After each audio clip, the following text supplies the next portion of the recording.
Hello বন্ধুরা, কেমন আছো সবাই? Good afternoon. এখন 4টার মতন বাজে। তো তালের রস করেছিলাম, তালের পিঠা বানাবো বলে। তাল এনেছিল 2 দিন আগে, তো আজ রসটা করে নিয়েছি তালে। এখন পিঠা বাজবো। তো ব্যাটারটাকে রেডি করি, তারপর সন্ধ্যাবেলাতে বানাবো পিঠা। তো আজ জন্মাষ্টমী উপলক্ষে খাওয়া হবে তালের পিঠা, জন্মাষ্টমী স্পেশাল। তালের রস দিয়ে প্রথমে আগে পিঠার ব্যাটার তৈরি করেছি, তারপরে তো ভাজবো বলো। তো চলো রেডি করে নিই সব কিছু। তো বন্ধুরা দেখো, তালের পাল করে নিয়েছিলাম দুপুরবেলাতে, রান্নাবান্না সেরে এখন পিঠা বানানোর ব্যাটারটা রেডি করবো। নারকেলও কুড়িয়ে নিয়েছি, দেখো তালের ক্ষীর করবো আর পিঠা বানাবো। এই যে তালটা জাল দিয়ে ক্ষীর বানাবো, আর গাঢ়টা দিয়ে এই যে বড়া পিঠা ভাজবো তাহলে।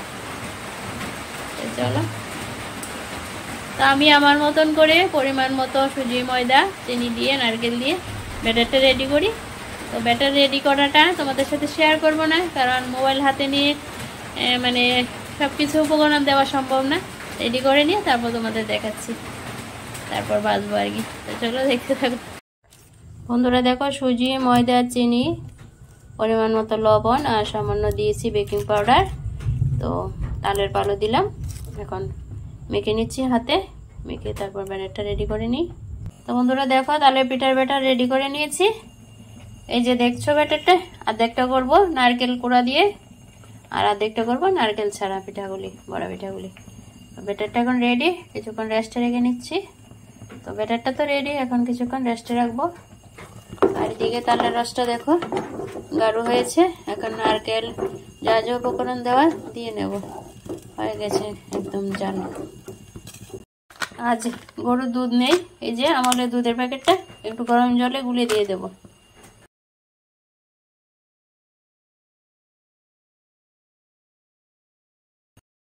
নারকেল কোড়ায় একটা এলাচ দিলাম আর একটা তেজপাতা দিলাম।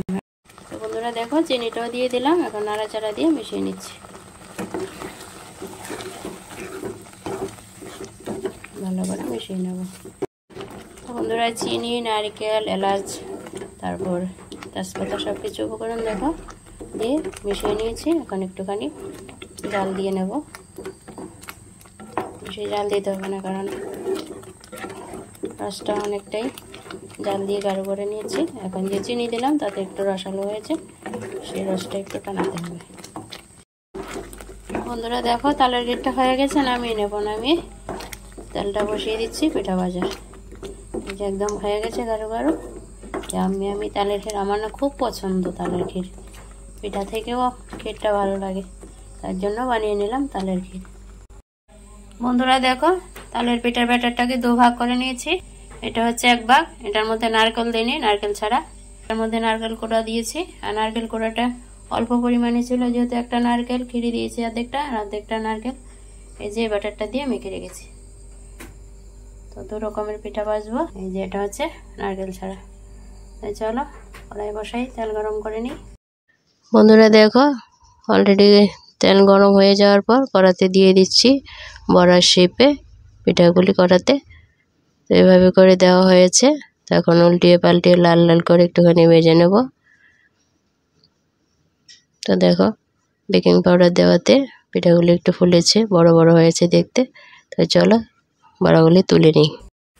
বন্ধুরা মোবাইল ধরে বড়াগুলি দিতেও খুবই অসুবিধা হয়, তাই দেখো আবারও দিয়ে নিয়েছি, প্রথমগুলি ভেজে তুলে নিয়েছি। তো বন্ধুরা ঠিক আছে, এভাবে উল্টিয়ে পাল্টিয়ে আমি পিঠাগুলি ভেজে নিই, লাল লাল করে ভেজে নেব। এই যে বন্ধুরা দেখো, একদম কুরকুরে মচমচে হয়েছে পিঠাগুলি সুজি ময়দা দেওয়াতে। প্রথম পিঠাগুলি আর দ্বিতীয় পিঠাগুলি তো কড়াতে আছে। এই যে পিঠাগুলি এখনো উল্টিয়ে পাল্টিয়ে দিচ্ছি, একটু লাল লাল করে ভেজে নেব। নারকেল কোড়া মেশানো ছাড়া এই যে বড়া পিঠাগুলি ভেজে নিয়েছি। তো আর এখন ভাজছি এই যে নারকেল কোড়া মেশানো বড়াগুলি। তো চলো বড়াগুলি ভেজে নিই। বন্ধুরা দেখো, এই যে নারকেল কোড়া মেশানো পিঠাগুলি হয়ে গেছে, আর পিঠা ভাজাও আমার কমপ্লিট। একদম কুরকুরে মচমচে নরম তুলতুলে তালের পিঠা হয়ে গেছে রেডি। আর এদিকে দেখো, তালের ক্ষীরটাও একদম ঠান্ডা হয়ে জমে আছে। জাস্ট আমি তালের ক্ষীরও রেডি। তো বন্ধুরা আজকে তালের পিঠাগুলি বানালাম আর তোমাদের সাথে শেয়ার করলাম। থ্যাংক ইউ বন্ধুরা আমার ভিডিও দেখে আমাকে সাপোর্ট করার জন্য। Thank you so much. বন্ধুরা দেখলে তো জন্মাষ্টমী স্পেশাল তালের ক্ষীর আর তালের পিঠা বানিয়েছি, আর ছোট্ট করে তোমাদের সাথে শেয়ার করলাম তালের পিঠা কীভাবে বানালাম, জাস্ট একটু শেয়ার করলাম। তালের ক্ষীরটাও সিম্পলিভাবে বানালাম নারকেল কোড়া দিয়ে, দেখলে তো আমি যেভাবে বানিয়েছি সেভাবেই তোমাদের সাথে শেয়ার করলাম। থ্যাংক ইউ বন্ধুরা, দূর দূরান্তের প্রান্ত থেকে আমার ভিডিও দেখো, আমাকে সাপোর্ট করো। তোমাদের সাপোর্টের জন্য অসংখ্য ধন্যবাদ, মন থেকে ভালোবাসা জানাই। এইভাবে সবাই পাশে থেকো। তাহলে বন্ধুরা আজকের মতন এখানে ভিডিওটা এন্ড করছি। ভালো থেকো সবাই, টাটা।